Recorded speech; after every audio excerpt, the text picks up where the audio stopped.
অনেক শতাব্দী আগের কথা। একদিন খলিফা হারুনুর রশিদ তার অভ্যাস মতো ছদ্মবেশ ধারণ করে শহরের অবস্থা জানতে বের হলেন। হাঁটতে হাঁটতে তার নজর পড়ল বাজারের এক কোণে বসে থাকা এক অন্ধ ফকিরের ওপর। ফকিরটিকে দেখতে খুব বয়স্ক এবং দুর্বল মনে হচ্ছিল। সে মানুষের কাছে ভিক্ষা চাইছিল, কিন্তু তার ভিক্ষা চাওয়ার পদ্ধতিটি ছিল খুব অদ্ভুত।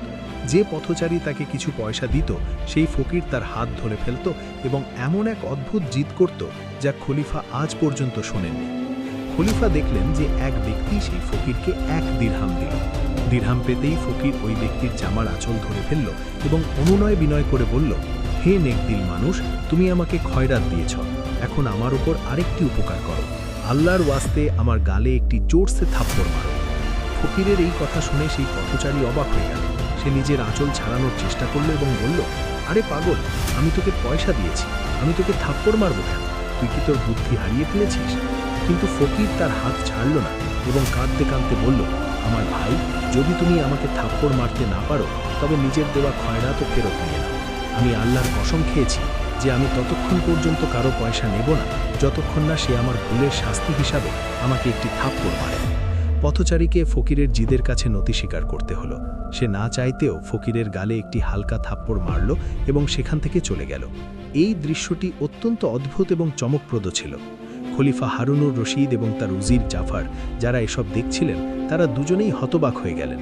তারা দেখলেন যে যেই ওই অন্ধ ফকিরকে ভিক্ষা দেয় তাকেই এই শর্ত মানতে হয়, প্রথমে থাপ্পড় মারো, তারপর দোয়া নাও। খলিফার মনে অদম্য কৌতূহল জাগল। তিনি ভাবলেন, এই অন্ধত্ব এবং এই অদ্ভুত সাজার পেছনে কী রহস্য আছে? কোনো মানুষ জেনে শুনে নিজেকে কেন অপমানিত করতে চাইবে? খলিফা সিদ্ধান্ত নিলেন যে তিনি এই রহস্যের শেষ দেখে ছাড়বেন। তারপর খলিফা সেখান থেকে চুপচাপ চলে গেলেন। কিন্তু মহলে পৌঁছাতেই তিনি তার উজির জাফরকে হুকুম দিলেন, জাফর, ওই অন্ধ ফকিরকে অবিলম্বে আমাদের দরবারে হাজির করা হোক। আমি তার মুখ থেকে তার কাহিনী শুনতে চাই। আমার মনে হয় তার বুকে কোনো অনেক বড় বেদনা বা কোনো ভয়ানক রহস্য দাফন হয়ে আছে। উজির হুকুম তামিল করলেন এবং সিপাহীদের পাঠিয়ে ওই ফকিরকে সম্মানের সাথে দরবারে ডেকে আনলেন। ফকির যখন জানতে পারল যে খলিফা তাকে ডেকেছেন, সে ভয়ে কাঁপতে লাগল।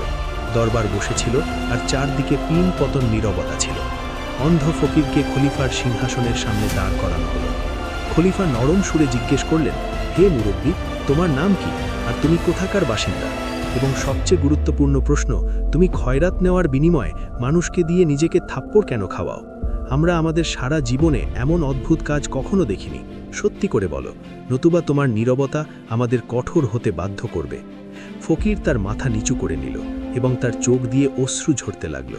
তারপর ফকির কাঁপানো গলায় বলল, হে আমিরুল মুমিনিন, আমার নাম বাবা আব্দুল্লাহ। আমি চিরকাল এমন অন্ধ এবং ফকির ছিলাম না।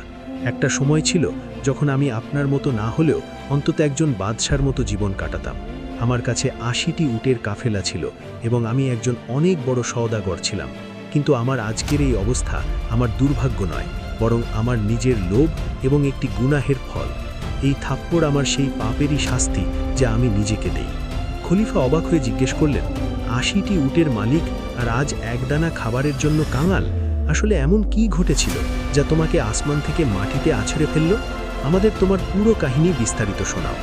এরপর বাবা আব্দুল্লাহ একটি দীর্ঘশ্বাস নিলেন, যেন তিনি তার অতীতের পাতা উল্টাচ্ছেন। তিনি বললেন, জাহাপনা, এই গল্পটি অত্যন্ত বেদনাদায়ক, শিক্ষণীয় এবং গভীর শিক্ষা প্রদানকারী। এই গল্পের শুরু সেই অশুভ দিন থেকে যখন আমি আমার উটের ওপর মাল বোঝাই করে সফর করছিলাম। বাবা আব্দুল্লাহ গল্প শুরু করলেন, হুজুর, আমি আমার 80টি উটের সাথে মরুভূমির পথে সফর করছিলাম। আমার ব্যবসা খুব ভালো চলছিল এবং আমার নিজের ধন সম্পদ নিয়ে খুব অহংকার ছিল। পথে এক দরবেশের সাথে আমার দেখা হলো। সেই দরবেশ খুব সাধারণ পোশাকে ছিলেন এবং একটি পাথরের ওপর বসে বিশ্রাম নিচ্ছিলেন। কাছে গিয়ে আমরা একে অপরকে সালাম জানালাম এবং একসাথে খাবার খেলাম।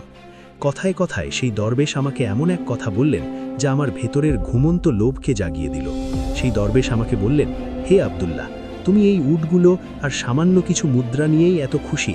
আমি এই মরুভূমিতে এমন একটি জায়গা জানি যেখানে এত গুপ্তধন আছে যে যদি তুমি তোমার এই 80টি উটের ওপরও তা বোঝাই করো, তবুও সেই গুপ্তধন কমবে না। সেখানে মাটির নিচে সোনা, রূপা এবং হীরা জহরত পাহাড়ের মতো লুকিয়ে আছে। গুপ্তধনের নাম শুনেই আমার চোখে চমক চলে এলো। আমি তাকে বললাম, হে নেকবন্দা, যদি তুমি আমাকে সেই জায়গায় নিয়ে চলো তবে আমি কথা দিচ্ছি যে আমরা সেই গুপ্তধন আধা আধি ভাগ করে নেব।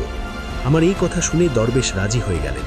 তিনি বললেন, ঠিক আছে আব্দুল্লাহ, আমি তোমাকে সেই জায়গায় নিয়ে যাব, কিন্তু শর্ত হলো আমরা ৮০টি উটের ওপর গুপ্তধন বোঝাই করব, আর তারপর গুপ্তধন সহ ৪০টি উট আমার হবে এবং ৪০টি উট তোমার হবে।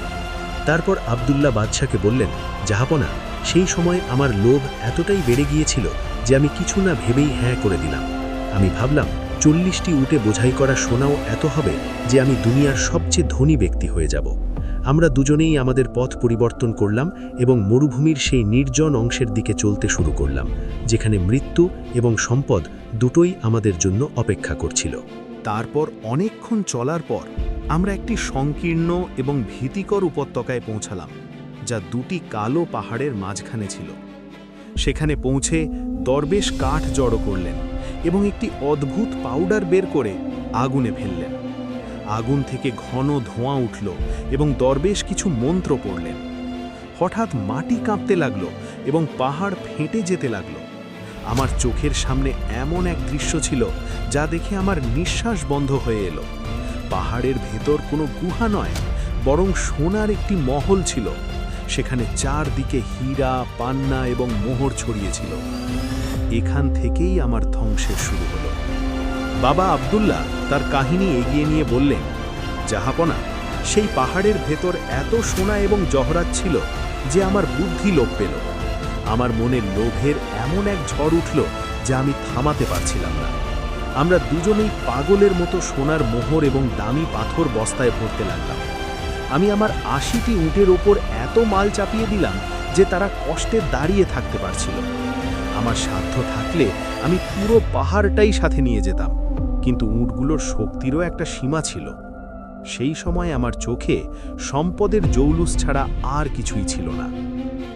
যখন আমরা সব কিছু নিয়ে এলাম, তখন আমি দেখলাম যে সেই দরবেশ একটি ছোট কোণ থেকে কাঠের একটি খুব সাধারণ কৌটা উঠালেন এবং সেটি নিজের পকেটে রাখলেন।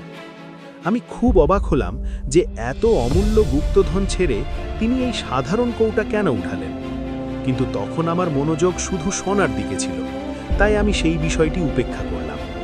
তারপর আমরা গুহা থেকে বেরিয়ে এলাম এবং দরবেশ আবার সেই মন্ত্র পড়লেন এবং আগুনে পাউডার দিলেন।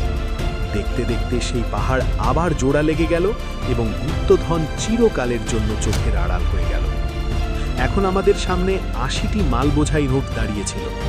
প্রতিশ্রুতি অনুযায়ী আমরা সেগুলোকে ২ ভাগে ভাগ করে নিলাম।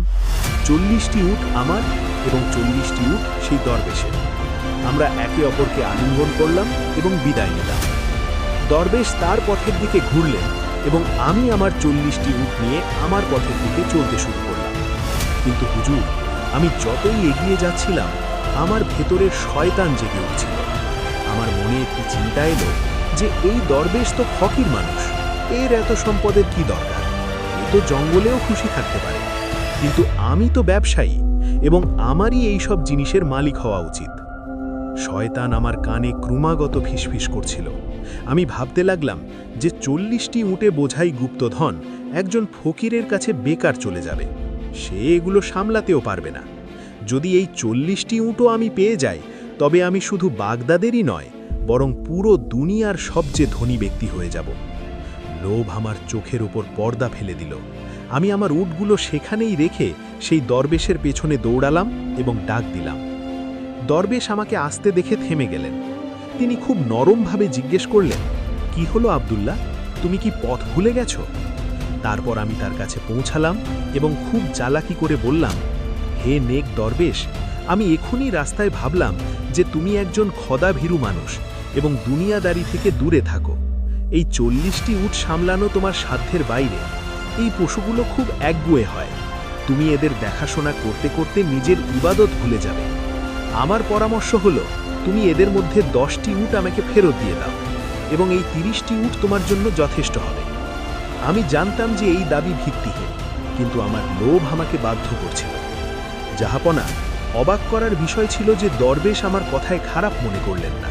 তিনি হাসতে হাসতে বললেন, তুমি ঠিকই বলেছ আব্দুল্লাহ, আমার কাছে সম্পদের চেয়ে আমার স্বাধীনতা এবং ইবাদত বেশি প্রিয়। যদি তোমার মনে হয় তুমি এগুলো